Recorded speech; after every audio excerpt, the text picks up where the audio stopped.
사랑합니다. 축복합니다. 너희는 깊이 삼가라는 제목으로 말씀을 전합니다. EBS 라디오 문학상 대상을 받은 유순아 교수라는 분이 그의 글에서 이런 말을 했습니다. 한국 문화는 감성 주도적 문화다, 이렇게 말했어요. 감성 주도 문화가 도대체 뭘까? 말하자면 냉정하지 못하다는 것입니다. 논리적이고 이성적이기보다는 비논리적이고 비합리적인 부분이 많다는 거예요.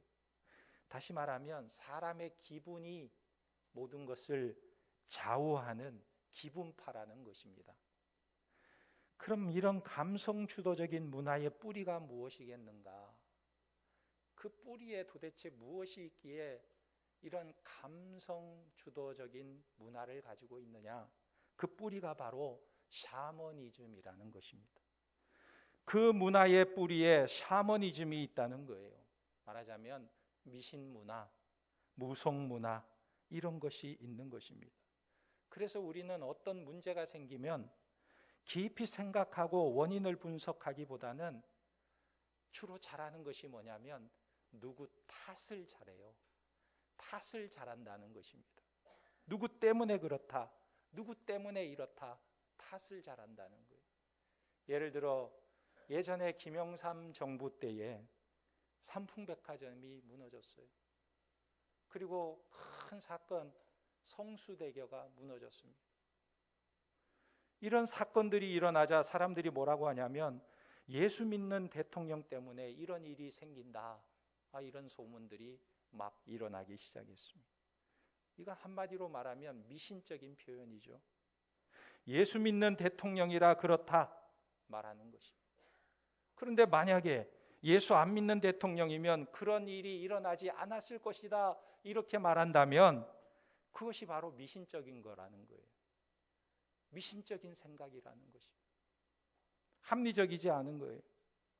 그런데 김영삼 대통령 이후로 종교가 다른 대통령이 뽑히게 되었는데 그 후에는 사건이 안 일어났습니까? 그 후에도 사건이 많이 일어났어요.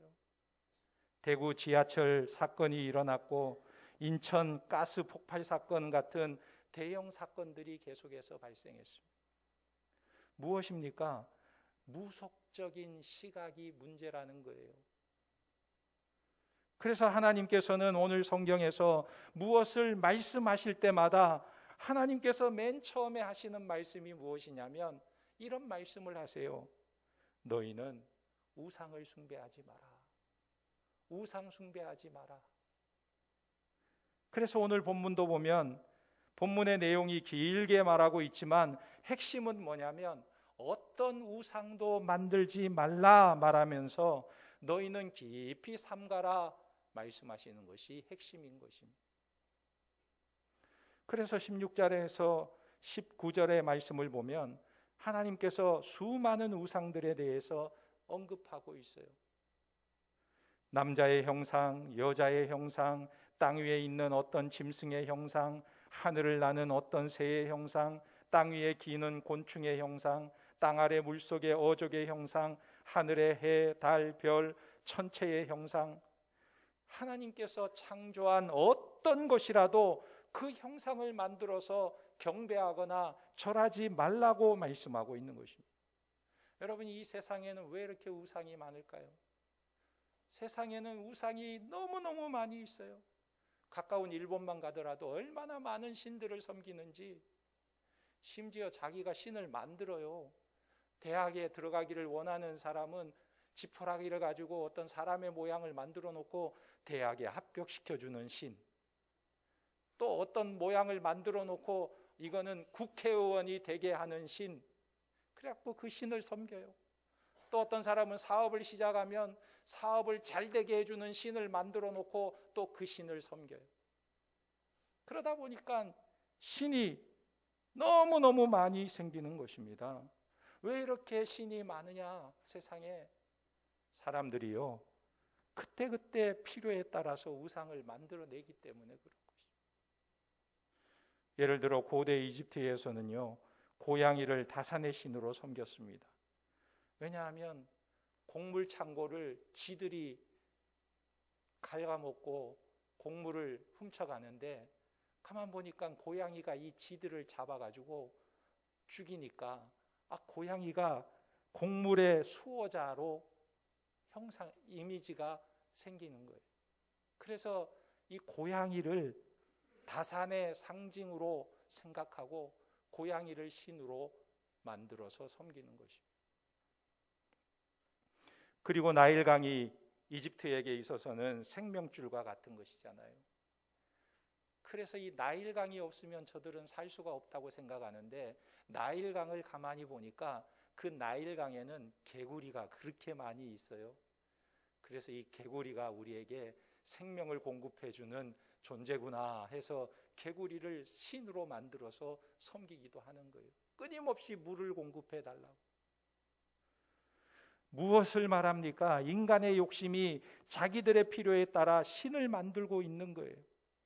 그렇다면 오늘날 현대인들은 무엇을 섬기고 있을까? 현대인들에게 개구리를 섬기라고 하면 아마 웃을 거예요. 어떻게 사람이 개구리를 섬길 수 있어요? 그러나 오늘날 현대인들의 우상은 바로 개구리를 섬기는 사람들의 목적과 같아요. 오늘날 현대인들이 섬기는 우상은 돈이에요.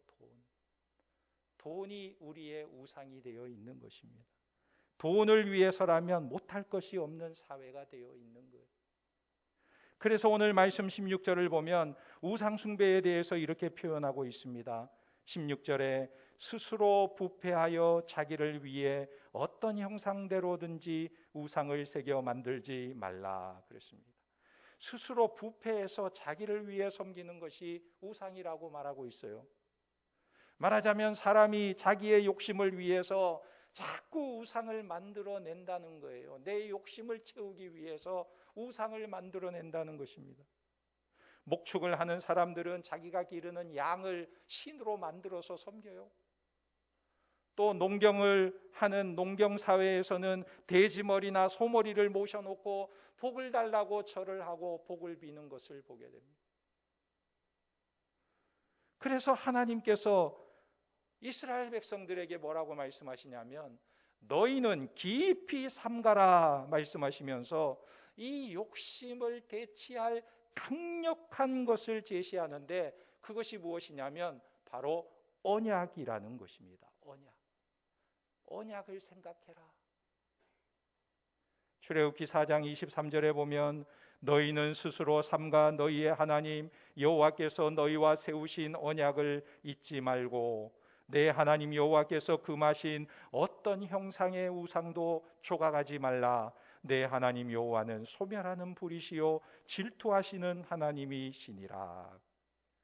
여러분, 언약이 무엇일까요? 하나님과 우리가 언약을 맺었다는 것은 도대체 무엇을 의미하는 것일까? 하나님과 언약을 맺었다는 것은요, 이 언약은 결혼식을 말하는 거예요. 신랑과 신부가 약속하는 결혼식과 같은 것입니다. 그러니까 저와 여러분들이 하나님의 언약 백성이 되었다는 것은 내가 하나님과 결혼한 사람이 되었다는 뜻입니다. 그래서 하나님은 우리를 향해서 질투하시기도 하고요. 하나님은 우리를 향하여 소멸하는 불도 내시고요. 분노하시는 하나님이시기도 하신 거예요. 왜요? 언약을 맺었기 때문에, 우리를 사랑하시기 때문에.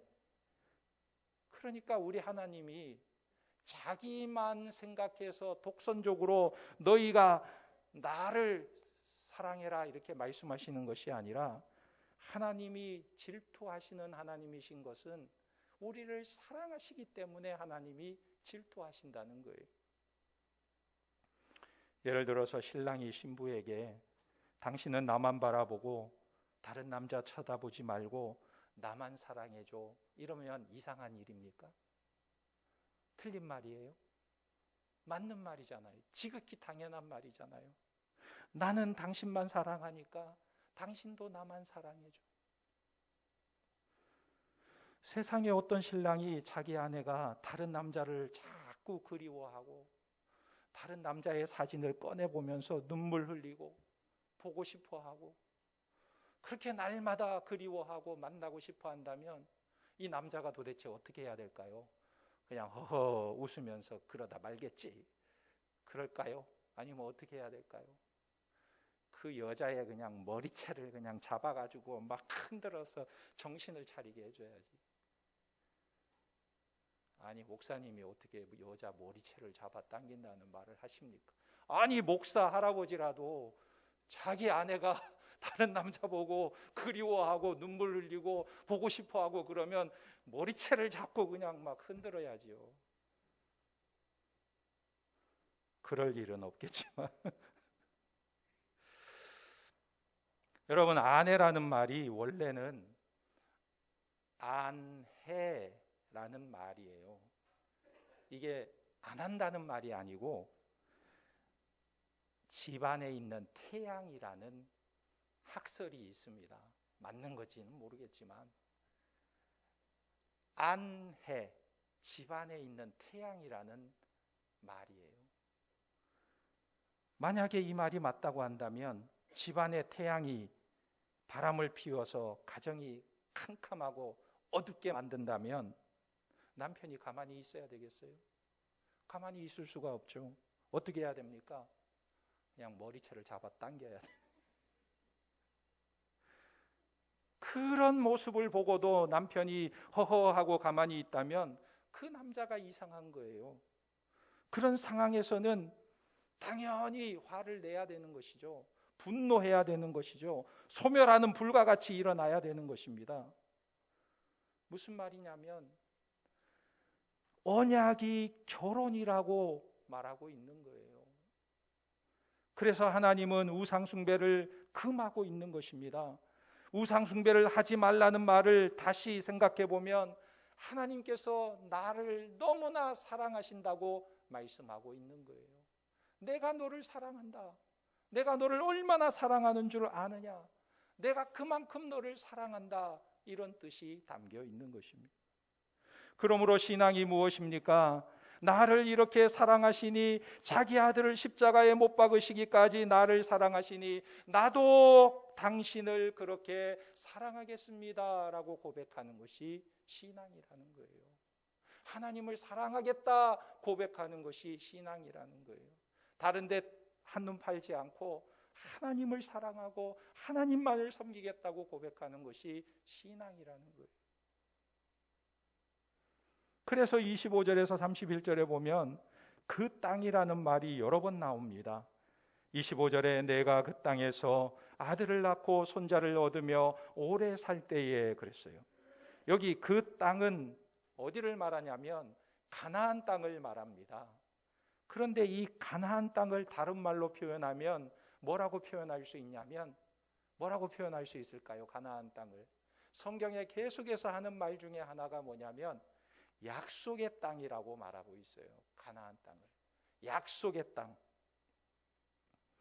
약속의 땅은 언약의 땅입니다. 언약은 결혼이니까, 그러니까 가나안 땅에 들어갔다는 말이 뭐냐면 하나님과 언약을 하고 결혼한 신랑 신부가 가나안 땅에서 신혼살림을 시작했다는 말이에요.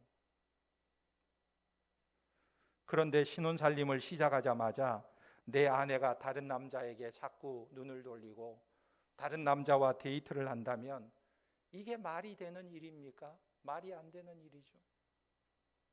그래서 26절 이하에 보면 그렇게 언약을 파괴한 벌에 대해서 말씀하고 있는 거예요. 26절에 내가 오늘 천지를 불러 증거를 삼노니 너희가 요단을 건너가서 얻는 땅에서 속히 망할 것이라. 너희가 거기서 너희 날이 길지 못하고 전멸될 것이니라. 여호와께서 너희를 여러 민족 중에 흩으실 것이요 여호와께서 너희를 쫓아보내실 그 여러 민족 중에 너희의 남은 수가 많지 못할 것이며 너희는 거기서 사람의 손으로 만든 바 보지도 못하며 듣지도 못하며 먹지도 못하며 냄새도 맡지 못하는 목석의 신들을 섬기리라. 무엇을 말하고 있습니까? 포로가 되어서 너희가 한눈 팔고 우상 숭배에 빠지면 너희가 포로가 되어서 너희들이 그렇게 좋아하는 우상을 실컷 섬기게 해줄 것이다. 그런데 이 우상을 숭배하는 것이 얼마나 피곤한 일인지, 우상을 섬기는 것이 얼마나 괴롭고 고통스럽고 허무하고 어두운 일인지 알게 하시겠다는 거예요. 그렇다면 오늘 말씀에서 우리에게 주시는 교훈이 무엇입니까? 깊이 삼가라 말씀하고 있습니다. 우리가 깊이 삼가한다는 것이 무엇입니까? 깊이 삼가한다는 것이 무엇이냐면 우리의 삶의 중심을 만물 피조물에서 하나님 중심으로 바꾸는 삶을 사는 것입니다. 내 중심에서 하나님 중심으로 바꾸는 거예요. 피조물을 내 인생의 동반자, 신랑으로 삼지 말고 하나님을 동반자로 삼으라고 말씀하고 있는 것입니다. 언젠가 인터넷에서 버스 귀신이 사진에 찍혔다는 소문이 막 떠돌았어요. 어느 가수가, 임정희 씨라는 가수가 자기 앨범을 홍보하기 위해서 버스에서 사진을 찍어 홈페이지에 올렸는데, 그 찍은 사진에 보니까 버스 안에 천정에 사람의 모양이 바깥을 쳐다보는 그런 형상이 사진에 담긴 거예요. 그래서 그것을 보고 사람들이, 야, 버스 안에 귀신의 모습이 찍혔다. 임정희 씨가 앉아있는 그 버스 지붕에 귀신이 쳐다보고 있다. 그게 찍혔다. 막 이렇게 소문이 난 것입니다. 그래서 이것이 정말 귀신일까 하고 전문가에게 의뢰했더니 전문가가 그 사진을 유심히 보더니 이렇게 설명을 하는 것입니다. 이것은 귀신의 모습이 아니고 사진을 찍을 때 나타나는 빛의 명암 현상입니다. 이렇게 설명을 한 거예요.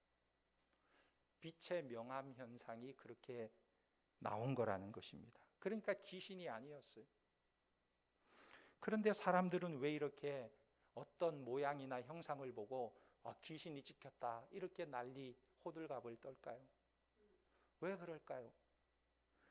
저도 그 사진을 보았지만 확실하게 사람의 모습, 사람의 형상을 가진 그 얼굴이 찍히긴 했지만 저는 그걸 귀신의 모습이라고 1%도 0.1%도 믿지 않아요. 그런데 왜 사람들은 그것이 귀신이라고 생각할까요? 그것은요, 그 사람의 마음에 무엇이 담겨 있느냐의 문제입니다. 한쪽은 우상 숭배가 가득하고 한쪽은 하나님으로 가득하기 때문에 생각하는 것이 다른 거예요. 해석하는 것이 달라지는 거예요. 사람은 자기가 본 것에 대해서 무엇을 봤는지 해석하고 이해하는데 그 해석하는 마음에 무엇이 담겨 있느냐가 매우 중요한 것입니다. 여러분, 자꾸 자기 마음속에 무서워 그러면 자꾸 귀신이 나타날 것 같아요. 요즘 UFO가 등장했다 가끔씩 뉴스에 나오는데 저는 아무리 비행 접시가 날아가는 것 내 눈으로 이렇게 봐도 UFO가 나타났다고 절대 안 믿어요. 보여도 안 믿어요. 그게 진짜 UFO입니까? 구름이 그런 현상을 보일 수도 있고 진짜 누가 접시를 날려버렸을 수도 있고, 그렇죠. 자기 마음으로 해석하는 거예요. UFO다.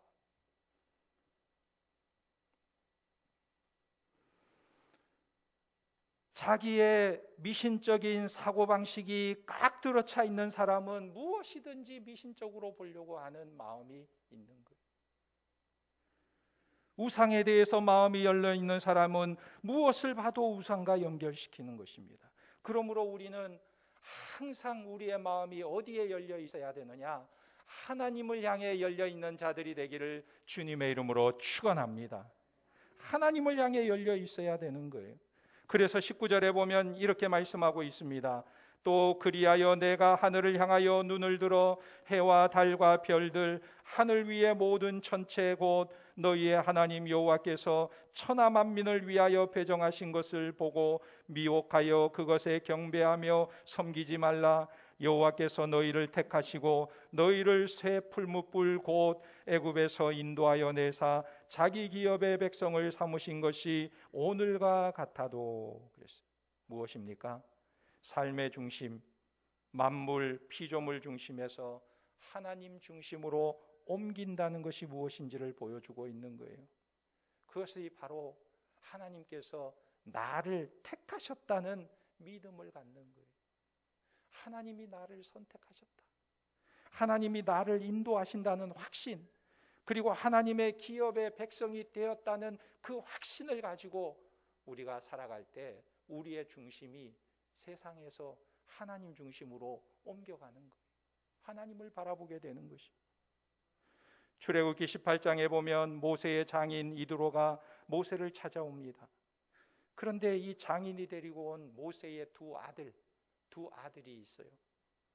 그 이름의 유래를 설명하는 것이 이 핵심 내용인데, 사람이요 자기의 자식의 이름을 지을 때 그 자식 이름 속에 부모의 마음이 담겨져 있는 것을 보게 됩니다. 부모의 마음을 담아서 이름을 짓죠. 어떤 부모는 딸의 이름을 성령이라고 지은 분도 있어요. 성령. 왜 성령이라고 지었을까요? 성령 충만한 삶을 살라고, 성령과 동행하는 삶을 살라고. 또 어떤 분은 자기 딸의 이름을 에스더라고 이름을 지어줍니다. 왜 에스더라고 이름을 짓죠? 에스더 왕후처럼 신앙으로 살라고, 죽으면 죽으리라 하는 신앙으로 살아가라고 그렇게 이름을 지어주는 거예요. 옛날에 제가 아는 목사님, 제가 섬겼던 목사님 이름이 요한인데 본명을 보니까 요한이 아니에요. 의흠이었어요. 의흠. 근데 이 목사님이 나중에 설명하는데, 왜 내 이름이 의흠인 줄 아십니까? 우리 아버지가 나를 낳고 이름을 지어줄 때 너는 앞으로 살면서 의흠 하면서 큰 소리 치고 살라고 의흠이라고 지어줘. 의흠. 그런데 오늘 모세는 큰 아들의 이름을 게르솜이라고 지었어요. 게르솜이라는 말은 나그네라는 뜻입니다. 이것은 모세가 40대에 모세의 삶이 얼마나 공고했는지를 보여주고 있어요. 애굽의 왕궁에서 쫓겨나서 미디안 광야에서 초라한 목동으로 살아가는 그 삶이 얼마나 비참했겠습니까? 왕궁에서 갓난아기 때부터 자라던 사람이 40세 이후에 미디안 광야에서 목동으로 산다는 것이 얼마나 비참한 일이겠어요. 그래서 자기 아들을 낳고 이름을 게르솜이라고 지었던 것입니다. 이방에서 나그네가 되었다 말한 거예요. 그런데 이 모세가요, 두 번째 아들을 낳고 나서는 변했습니다. 그 둘째 아들의 이름을 뭐라고 지었냐면 엘리에셀이라고 지었어요. 엘리에셀. 하나님이 나를 도우셨다, 이렇게 지은 거예요. 하나님이 나를 도우셨다. 과거에는 암담했지만 현재는 하나님의 구원과 은혜와 인도하심을 그가 깨닫게 된 것입니다. 그래서 과거와 현재가 지금 비교되고 있는 거예요. 과거에는 비참한 인생이었지만 현재에는 하나님의 은혜 가운데 살아가고 있다는 확신을 가지고 살아가고 있는 것입니다. 그래서 출애굽기 18장 11절에 보면 모세의 장인 이드로가 이렇게 말합니다. 이제 내가 알았도다. 여호와는 모든 신보다 크심으로 이스라엘에게 교만하게 행하는 그들을 이기셨도다 하고 그랬어요. 모세의 장인이 내가 이제 알았다, 이렇게 말하고 있습니다. 도대체 무엇을 알았다는 것일까요? 이스라엘에게 큰 은혜를 베푸사 애굽 사람의 손에서 구원하신 그 하나님을 내가 알았다, 이렇게 말하는 거예요. 그래서 10절에 보면 이드로가 이르되 여호와를 찬송하리로다. 너희를 건져내시고 건져내셨도다. 또 11절에 이제 내가 알았도다. 여호와는 모든 신보다 크심으로 그랬어요. 여러분, 이 모세의 장인 이드로는 어떤 사람입니까? 이방신을 섬기는 제사장이에요. 이방신을 숭배하는 자입니다.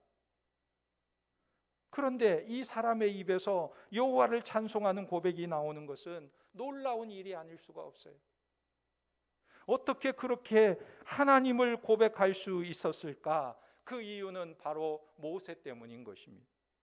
모세는 자기의 무용담을 장인에게 들려준 게 아니에요. 장인어른, 내가 저 애굽에서 나올 때 지팡이를 가리키니까 홍해 바다가 쫙 갈라졌어요. 이 많은 백성들 광야에서 목말라 애타할 때 제가 반석을 내리치니까 반석에서 물이 나왔어요. 아말렉 사람들이 그 센 아말렉 사람들과 전투할 때에 내가 두 손을 번쩍 드니까 아말렉 사람들이 다 죽게 되었어요. 자기의 무용담을 이야기한 게 아니에요. 모세는 자기가 주인공이 되지 않고 대신에 하나님을 주어로 삼고 하나님의 은혜를 고백했던 것입니다. 그래서 이 장인이요, 모세와 함께하는 하나님을 보게 된 거예요. 그래서 내가 알아도다, 여호와는 모든 신보다 크심으로 하나님을 고백하게 된 것입니다. 그러니까 모세의 삶의 중심이 이동한 거예요. 하나님 중심으로 이동하게 된 것입니다. 그래서 나의 이야기가 하나님의 이야기로 바뀌게 된 거예요. 우리가 진정으로 하나님의 은혜를 고백하고 내가 하나님 중심으로 돌아서면 세상이 우상을 버리는 일이 일어나게 되는 것입니다. 이두로가 하나님을 찬양한 것처럼 내가 하나님의 은혜를 고백하고 하나님을 증거할 때 세상이 우상을 버리는 역사가 일어나는 줄 믿으시기 바랍니다. 그리고 29절에서 31절에 보면 우리가 또 깊이 삼가한다는 것이 무엇이냐면, 내 형편이 어떠한 상황 가운데 있더라도 하나님은 언약하신 것을 결코 잊지 않으신다는 것을 아는 거예요. 알아야 한다는 거예요. 하나님의 약속은 변치 않는다는 것을 알아야 하는 것입니다. 29절에 보면 그러나 내가 거기서 내 하나님 여호와를 찾게 되리니 만일 마음을 다하고 뜻을 다하여 그를 찾으면 만나리라 그랬습니다. 여기서 거기는 어디일까요? 여기서 말하는 거기, 처음에 거기는 약속의 땅, 가나안 땅이었는데 여기서 거기는 어디를 말할까요? 이스라엘 백성들이 한눈 팔고 우상 숭배에 빠져서 나라가 망하고 포로로 잡혀간 그곳을 가리켜서 말하는 거예요. 거기서 내가 하나님을 찾게 되리라는 것입니다. 그래서 30절 이하에 보면 거기서 은혜의 하나님을 만나는 것입니다. 거기서 드디어 하나님이 언약을 잊지 아니하시는 하나님이시라는 것을 알게 된다는 거예요. 알게 된다. 저는 이것을 이렇게 표현하고 싶습니다. 하나님은 도망갈 문을 열어 놓으시는 분이라, 이렇게 표현하고 싶어요. 문을 열어 두시는 하나님. 우리 따라서 해볼까요? 하나님은 문을 열어 놓으시는 하나님이십니다. 피할 길을 여시는 하나님이에요. 영화 사운드 오브 뮤직을 보신 적이 있을 겁니다. 거기에 보면 주인공이 마리아가 원장 수녀를 찾아가서 고민을 털어놓습니다. 무슨 고민을 털어놓냐면 이제 수습 수녀인데 그만 사랑하는 사람이 생긴 거예요. 수녀는 결혼 안 하잖아요. 그런데 사랑하는 사람이 생긴 거예요. 그래서 원장 수녀에게 어떻게 하면 좋을까요? 물었어요. 그러자 원장 수녀가 이렇게 이야기를 합니다. 하나님께서는 문을 닫지 않으시지 대문을 닫으실 때에는 도망갈 수 있도록 창문을 열어 놓으시지. 이렇게 말해준 거예요. 그 말을 듣고 마리아가 창문으로 도망을 갔답니다. 정말로 사랑하는 남자를 찾아갔어요. 저는 중학교 때 이 영화를 해마다 본 것 같아요. 옛날에 뭐 볼 게 뭐 있습니까? 명절이 되거나 새해가 되거나 크리스마스가 되면 한 번씩 틀어주는 영화잖아요. 그런데 그때 볼 때에는 그 영화를 보면서 하나님이 이렇게 멋진 하나님이신 줄 몰랐어요. 그런데 나중에 뒤를 돌아보니까 정말 하나님은 멋진 하나님이시다. 하나님은 문을 완전히 닫아버리는 하나님이 아니라 문이 닫혔으면, 대문이 닫혔으면 뒷문을, 쪽문이라도 열어두시는 하나님이시다. 이것을 깨닫게 되는 것입니다. 제가 어렸을 때 부모님 말씀 안 들어서 매를 맞을 때가 있잖아요. 혼날 때가 있잖아요. 아버지가 해초리를 들고 너 다시는 안 그러겠다고 이야기하면 안 때릴게. 그런데 안 그러면 너 맞아야 돼. 다시는 안 그러겠다고 이야기해봐. 세실 동안 얘기하면 안 때릴게. 고집을 피우고 대답을 안 하니까 아버지가 그 자리에서 그냥 해초리로 때려도 되는데 세실 동안 얘기하라는 거예요. 세실 동안. 그래서 하나, 둘, 셋 대답을 안 해. 그러면 그냥 회초리로 그냥 종아리를 때려야 되는데 아버지가 어떻게 할까요?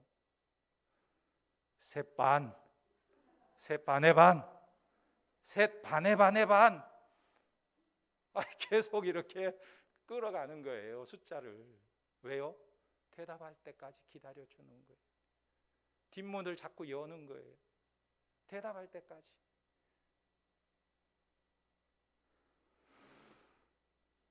하나님은 왜 뒷문을 열어두실까요?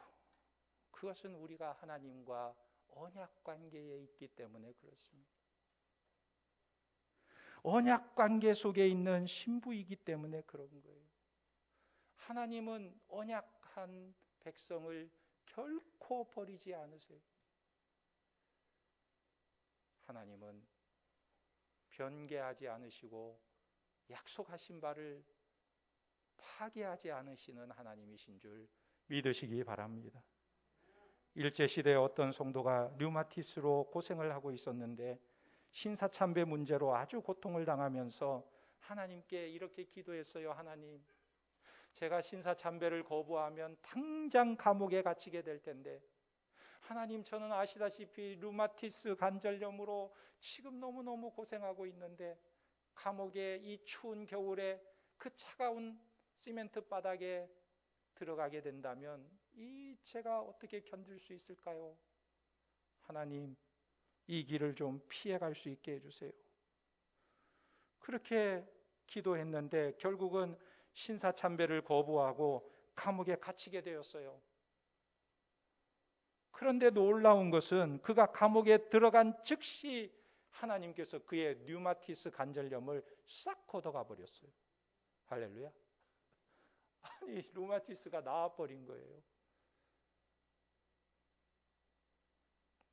신비한 역사이죠. 이것이 바로 하나님의 은혜의 역사인 것입니다. 하나님은 그런 상황에서도 쪽문을 열어놓으시고 계셨던 거예요. 이것이 신랑이신 하나님 아버지의 마음이라는 것입니다. 언약을 잊지 않으시는 하나님, 그리고 나를 신부로 삼으신 하나님, 우리가 그 하나님을 바라보기를 바랍니다. 그리고 예수 그리스도 안에서 나타난 그 하나님의 사랑을 어떻게 표현할 길이 없어서 그것을 부부관계로 표현하고 질투하시는 사랑을 고백하고 그 하나님의 뜨거운 사랑의 고백이 내 가슴에 활활 타오르고 우리의 마음이 활짝 열리는 하나님의 백성들이 되기를 바랍니다. 그래서 우리가 우리를 사랑하시는 하나님을 더욱 깊이 사랑하고 닮아가는 하나님의 백성들이 되시기를 예수님의 이름으로 축원합니다. 아멘. 기도하겠습니다. 하나님이 그토록 싫어하시는 우상을 버리고 나를 사랑하사 자기 목숨까지도 내어놓으시고 사랑하시는 하나님의 언약을 기억하고 그 언약 가운데 분명히 거하는 삶이 되게 하옵소서. 내 중심에서 하나님 중심으로 우리의 삶이 옮겨지게 도와주옵소서. 우리 주님 한번 부르고 간절히 기도합니다. 주여, 아버지 하나님 은혜와 사랑을 감사합니다. 우리를 사랑하시되 놀라운 하나님의 구원의 은혜로 우리를 사랑하여 주시고 자기 아들을 아끼지 아니하시고 십자가에 못 박으시기까지 우리를 사랑하시고 우리의 죄를 사하여 주시고 우리를 하나님의 백성 삼아 주신 것 감사를 드립니다. 아버지 하나님, 우리가 하나님의 언약 백성이 되어 싸우니 이제는 하나님의 백성으로서 아버지 하나님 이 땅을 살아갈 때에 하나님과의 관계가 더욱 돈독하게 하시고 아버지 하나님의 백성으로서 살아갈 수 있도록 은혜를 베풀어 주시기를 원합니다. 세상의 것들이나 세상을 사랑하지 아니하게 하시고 우상에게 한눈 팔지 않게 도와주시고 아버지 하나님 내 중심적인 삶을 살지 않게 하시고 오직 하나님을 의지하며 하나님을 사랑하며 하나님께 가까이 나아가는 우리의 삶이 되게 도와주시고 우리에게 놀라운 은혜와 사랑을 베풀어 주신 그 풍성한 하나님의 사랑을 날마다 누리며 경험하는 하나님의 백성들이 되게 도와주시옵소서. 우리를 사랑하시되 끝까지 사랑하시는 하나님의 언약 약속을 기억하고 그 언약 가운데 걸어가는 삶이 되도록 은혜를 베풀어 주시옵소서. 하나님 아버지 감사합니다. 오늘 말씀을 통해 하나님께서 우상을 싫어하시는 이유가 언약 때문이고 우리를 사랑하시기 때문임을 깨달았습니다. 피조물 중심의 삶으로부터 하나님 중심의 삶을 살게 하시고 나의 이야기가 하나님의 이야기로 바뀌는 삶이 되게 하시고 언약을 잊지 않으시고 기억하시는 하나님으로 말미암아 우리의 마음이 녹아지고 늘 우리를 위하여 문을 여시는 그 하나님의 사랑에 붙잡혀 살아가는 복된 인생들이 다 되도록 은혜를 베풀어 주시옵소서. 예수님의 이름으로 기도하옵나이다. 아멘.